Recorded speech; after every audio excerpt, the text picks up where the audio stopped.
Assalamualaikum warahmatullahi wabarakatuh. Perkenalkan, nama saya Devi Maulani. Saya berasal dari kelas 2A Teknik Komputer dan Informatika.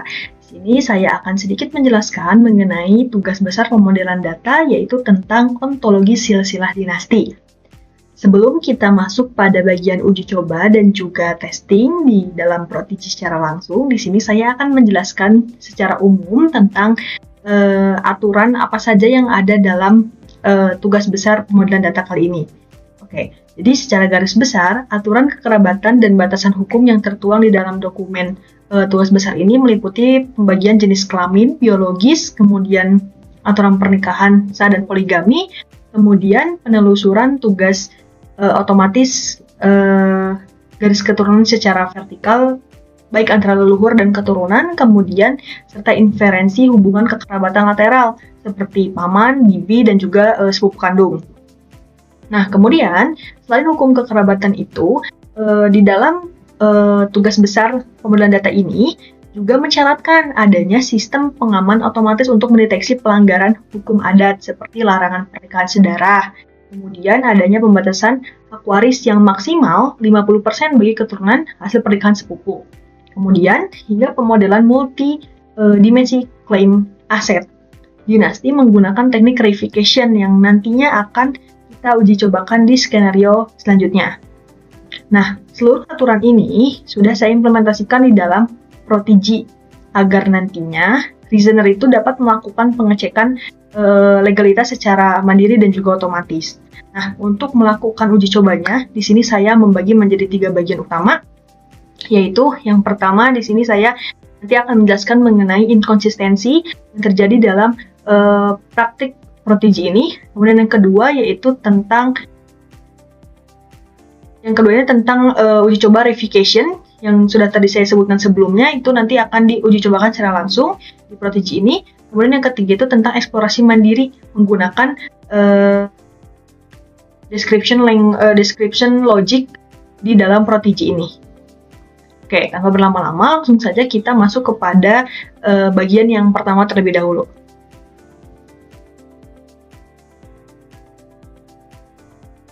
Di sini kita masuk pada bagian yang pertama, yaitu di sini saya akan menjelaskan dan mendemonstrasikan untuk inkonsistensi pada kasus F4 dan juga F9.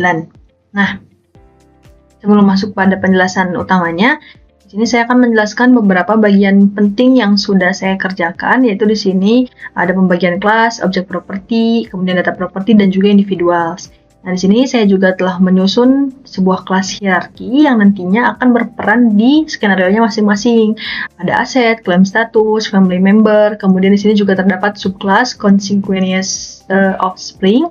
Nantinya itu akan menampung anak hasil dari pernikahan sepupu. Nah, kemudian nanti di sini juga ada pembagian male-female. Untuk di individuals nanti akan dibagi menjadi 2 bagian. Kemudian di sini juga terdapat polygamous head. Di sini itu nantinya berperan untuk menyimpan data yang melakukan kepala keluarga yang melakukan poligami. Nah, itu adalah ontologi atau hierarki kelas yang sudah disusun dengan sedemikian rupa agar memenuhi kriteria pada tugas besar pemodelan data. Kemudian selanjutnya ada bagian objek properti. Nah, pada bagian objek properti ini merupakan hubungan antar individu. Jadi di sini ada is married to, kemudian is sibling of, dan lain sebagainya. Artinya di sini juga akan berperan berdasarkan skenario masing-masing. Nah, ini kemudian ada bagian data properties. Nah, data properties ini nantinya akan berperan untuk menyimpan data batas warisan yang sudah tadi saya sebutkan di awal, yaitu sebesar 50%, itu nanti akan ditampung di sini. Has share percentage. Nah, kemudian di sini ada bagian individuals. Nah, di bagian individuals ini terdapat beberapa bagian yang saya setting agar memenuhi kriteria pada tugas besar pemodelan data ini. Seperti di sini terdapat F1 sampai juga F20, yang mana di dalam F1 sampai F20 ini saya menyeting menjadi 2 bagian, yaitu F1 sampai F10 itu merupakan female, dan dari F11 sampai F20 itu merupakan male. Jadi itu agar komputer itu mengetahui gitu kalau misalkan sudah disetting semuanya. Jadi nanti untuk melakukan skenario-nya akan lebih mudah. Nah, di sini langsung saja kita pada skenario yang pertama, di mana tadi saya sudah menjelaskan tentang F4 dan juga F9. Nah, itu merupakan salah satu ujian yang inkonsistensi, yaitu di mana F4 melakukan pernikahan terlarang dengan F9. Nah, dapat dilihat di sini, kalau F4 sendiri itu memiliki has biological parent ke F20 dan juga menikahi F9. Nah, di sini seperti yang kita ketahui bahwa dari F1 sampai F10 itu kan merupakan female, sama-sama female, dan juga di sini F4 memiliki hubungan, memiliki orang tua atau memiliki ayah, itu F20, karena F20 ini adalah male. Nah, kemudian F20-nya itu sendiri, itu tuh merupakan sibling of F9. Ini sibling of F9. Jadi, diketahui bahwa F20 ini saudara dengan F9 ini, yang mana dapat kita ketahui secara tidak langsung bahwa F9 ini merupakan bibi dari F4. Nah, kemudian F karakter dari F20 juga di sini menikahi F1 dan juga F2. Nah, di sini dalam objek properti is married to, saya sudah mencobakan dan melakukan juga sebelumnya bahwa memasukkan hubungan antara is out of ke dalam disjoint ini, namun terdapat batasan teoritis tentang constraint di dalam proteginya ini, sehingga nantinya tidak bisa terdeteksi apakah itu konsisten atau tidak konsisten. Sehingga sebagai salah satu solusinya agar komputer ini mengetahui bahwa F4 dengan F9 ini tidak boleh melakukan pernikahan. Karena kan tadi tidak boleh karena dia adalah bibinya juga. Nah, tapi di sini sebagai penguatnya, saya memasukkan is married to ke dalam negative object property assertion. Jadi ketika nanti reasoner diaktifkan, maka akan terdapat inkonsistensi di bagian F4 dan juga F9. Nah, kita langsung coba lakukan, dicoba, maka akan muncul seperti ini, inconsistent ontology, yaitu di sini tuh menandakan bahwa adanya benturan logika. Di sini menyebutkan bahwa F4 itu menikah dengan F9, sedangkan F9 ini adalah bibinya sendiri dari atau saudara dari ayahnya sendiri gitu. Jadi di sini terdeteksi bahwa reasoner itu mendeteksi adanya ketidakkonsistenan antara F4 dan juga F9. Nah, ini merupakan salah satu bentuk penjelasan dari kenapa hal ini inkonsisten. Seperti itu untuk bagian 1 mengenai penjelasan inkonsisten. Kemudian kita akan lanjut pada bagian kedua, yaitu tentang verification.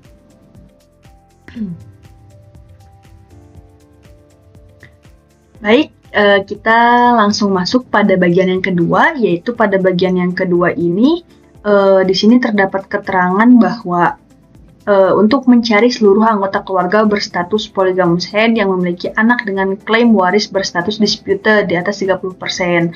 Nah, jadi nanti kita akan mengujikan menggunakan description logic di dalam proteginya. Nah, seperti yang kita ketahui bahwa di dalam OEL standar ini hanya mengatasi hubungan secara biner, yaitu subject to object.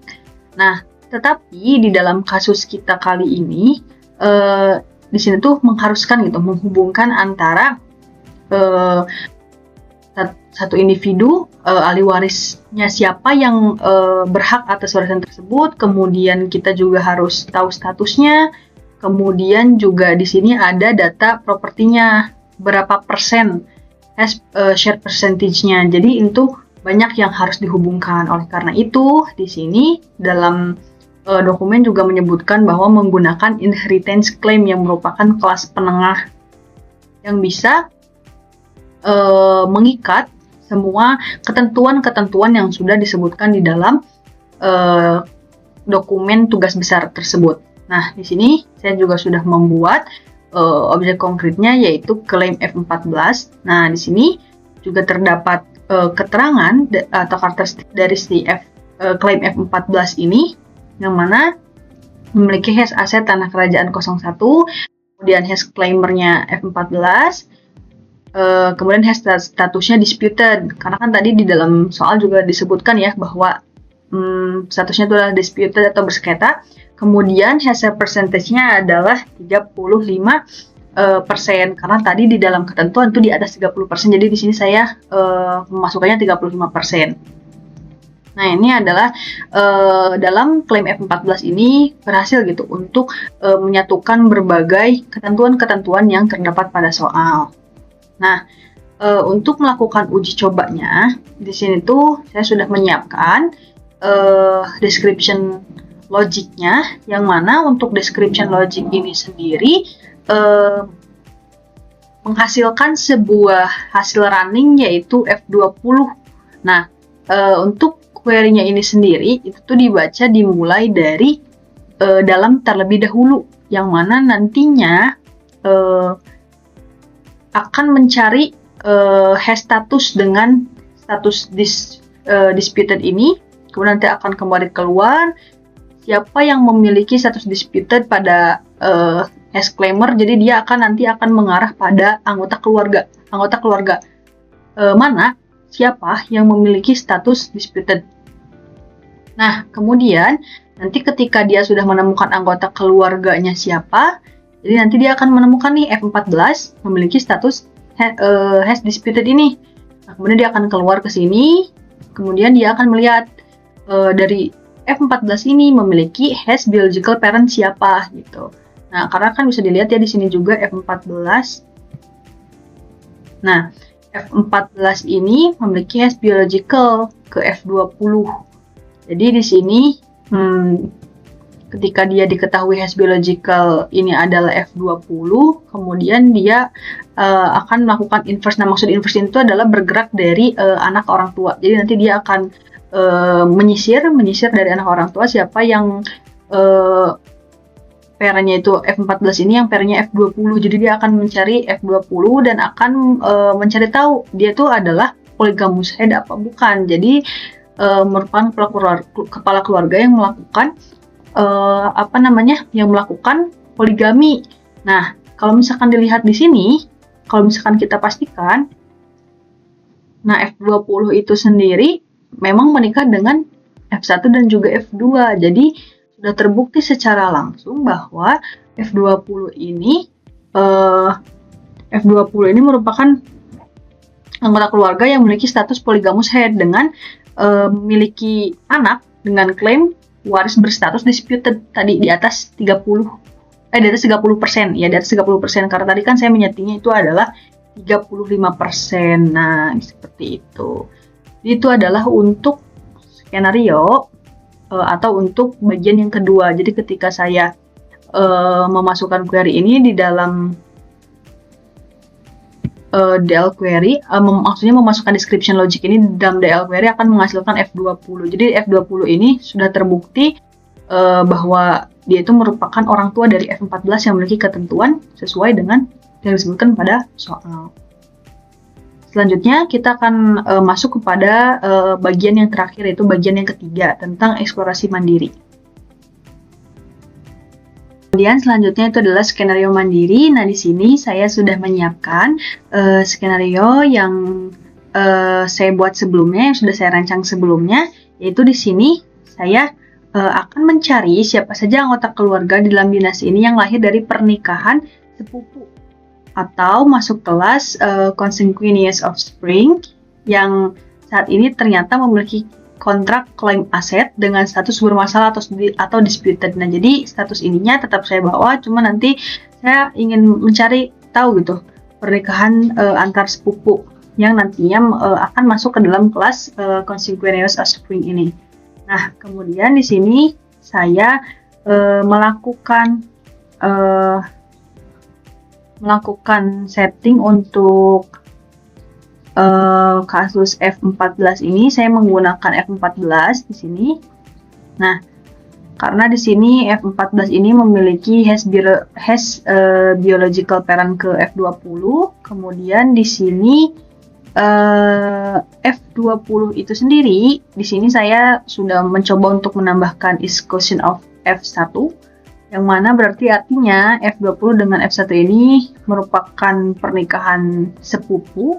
Nah, sedangkan di sini yang memiliki biological parent itu ada dua, yaitu F4 dan juga F14. Nah, kemudian di sini karena tadi saya ingin mencarinya itu adalah yang saat ini ternyata memiliki kontrak klien aset dengan status bermasalah. Di sini itu adalah status bermasalah, sedangkan yang sudah disetting di sini klaim F14 itu emang memiliki status disputed. Jadi seharusnya yang muncul dalam query itu adalah nantinya F14, meskipun F4 dengan F14 ini sama-sama hasil dari pernikahan sepupu karena sama-sama orang tuanya adalah F20 ini. Nah, kemudian untuk melakukan uji cobanya, kita langsung saja kepada DL query ini. Di sini saya sudah menyiapkan. Nah, di sini itu merupakan salah satu seleksi yang mana nantinya di dalam inheritance claim dia akan mencari yang memiliki status disputed ini.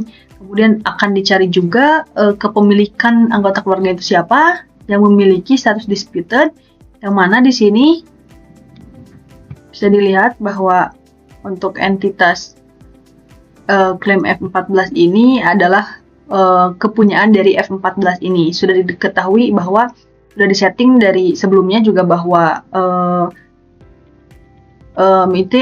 claimer itu merupakan keanggotaan atau milik F14 ini yang memiliki status disputed. Nah, kemudian di sini setelah diketahui kepemilikan anggota keluarganya siapa, kemudian nanti dia dipastikan gitu, dicari bahwa apakah benar itu merupakan hasil dari pernikahan sepupu. Nah, karena tadi di dalam F20 itu telah disetting merupakan is cousin of F1, jadi seharusnya yang muncul di dalam saat running ini adalah F14. Langsung saja kita lakukan uji cobanya. Oke, kita harus centang dulu intensnya dan ya F14 ini berhasil muncul sebagai terdeteksi gitu sebagai anak hasil pernikahan sepupu yang mana memiliki status bersengketa tadi. Nah, di sini di dalam kelasnya sendiri. Oke, nah di dalam kelasnya sendiri ini adalah F4 yang masuk karena kan tadi juga F4 termasuk pernikahan dari persepupuan kan. Nah, cuman di sini dalam subclass of itu hanya akan memasukkan yang only memiliki kurang atau sama dengan atau kurang lebih sama dengan dari 5% untuk hazard percentage-nya. Nah, karena F14 ini juga tidak ada keterangan untuk percentage-nya, jadi dia bisa lolos ke dalam hasil dari pernikahan persepupuan ini. Dan di F14 ini, karena dia terikat dengan klaim F14 yang mana seharusnya hazard percentage itu menempel langsung pada objeknya atau pada F14 ini. Karena kan di F4 ini kan tidak ada, jadi dia langsung masuk gitu. Kalau misalkan untuk F14, karena dia terikat dengan klaim F14, jadi dia tidak terdefinisi di sini. Tetapi jika menggunakan query itu tuh bisa secara jeli gitu untuk mencari bahwa F14 ini sama-sama masuk ke dalam hasil pernikahan persepupuan melewati klaim F14 ini hasil persepupuan tetapi memiliki status bersengketa gitu lewat klaim F14 ini, seperti itu. Jadi itu merupakan sebuah skenario eksplorasi mandiri yang sudah saya lakukan untuk mencari hasil dari pernikahan persepupuan yang memiliki sengketa dengan status disputed ini, seperti itu. Demikian hasil running atau hasil uji coba dan semua penjelasan yang sudah saya paparkan mengenai tugas besar pemodelan data pada kali ini. Demikian mungkin yang dapat saya sampaikan. Mohon maaf apabila ada kesalahan dan kekeliruan dalam menyampaikan apa yang saya pahami akan tugas ini, dan terima kasih atas perhatiannya. Assalamualaikum warahmatullahi wabarakatuh.